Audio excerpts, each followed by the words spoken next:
Esther Naini nĩ kĩonereria kĩega atĩ gũtirĩ mwana ũtarĩ na kĩheo gĩake na ũhoti wa gũthoma thengia gũkorwo arereirwo mũciĩ-inĩ wa ciana cia ndigwa. Acoketie makinya na thutha nginyagia mũciĩ-inĩ wa ciana wa Gĩkeno kaunti-inĩ ya Narok kũrĩa arereirwo kwambĩrĩria mwaka-inĩ wa 2007 arĩ na mĩaka 6. And it was a way of us as university students to come back to the community, which is the center where I grew up, to give back. And so this was just a challenge to the university students to come and see the power of giving back and what you can do with a clear vision. Mũthĩ arĩ na gĩkeno kĩa mwanya nĩ gũkorwo ahetwo mweke ũrĩa atangĩahotire kuona, na rĩu acokete thutha wa kwĩgwatĩra digiri 2 kuma university-inĩ ya Esther kũrĩa athomeire mathomo-inĩ ma ũkũria wa matũra na gĩthomo kĩa ũtari wa mwanya. I feel so honored this day because I didn't expect to see somebody coming back to say thank you to me, and I've rescued a lot of girls, and when I saw Naini, I was overwhelmed, and I was so touched because she's the first girl to come and say thanks.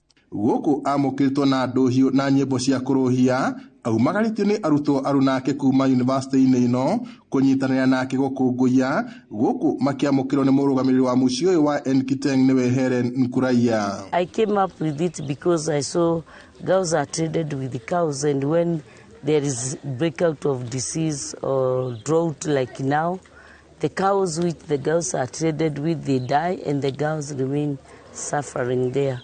And if a girl gets education, she'll get employment, and she'll start earning, and she'll buy more cows for the parents. Kũrĩa akoretwo arĩ mũciari wa Naini, na ũguo araigua cokete na mũciĩ, gũkũ makĩgĩa na mweke wa kũrĩanĩra o ũndũ ũmwe na gũcerio irathi-inĩ kũrĩa atũrĩte. Gĩkeno kĩa Kũrĩa gĩtirahithĩka nĩ gũcemania na ũmwe wa ciana iria hotete gũteithĩrĩria, ona gũtuĩka augĩte ciĩko cia ũruithia wa airĩtu itithiraga mwena ũcio wa ũkabi-inĩ, ona thengia ya kambĩini ya kũrũa na ũndũire mũhĩtũke nĩ mahinda. I think the government should be very keen on that, and they should be punished because it's against the law in Kenya. Because even the girls themselves, they don't want, they are being forced by their parents. And then the nurses, they are being paid.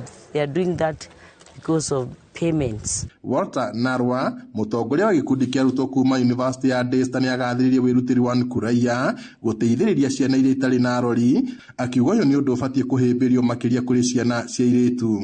We believe in our core values of excellence, transformation, and servant leadership.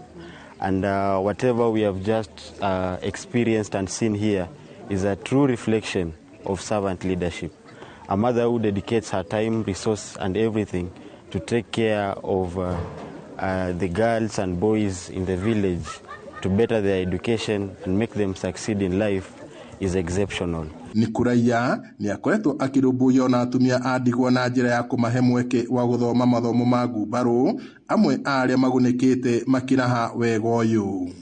For me, I like to tell the people out there not to take the action of circumcising girls and getting them to get married. So they should bring them to the school so that they can get education, because education is the key to success. And challenging the different stakeholders that can come in to help us fight these problems, or for lack of a better word, help us come with solutions, sustainable solutions that are going to help us tackle this. Gĩriboteri Narok TV, njĩtagwo Peter Mwangi.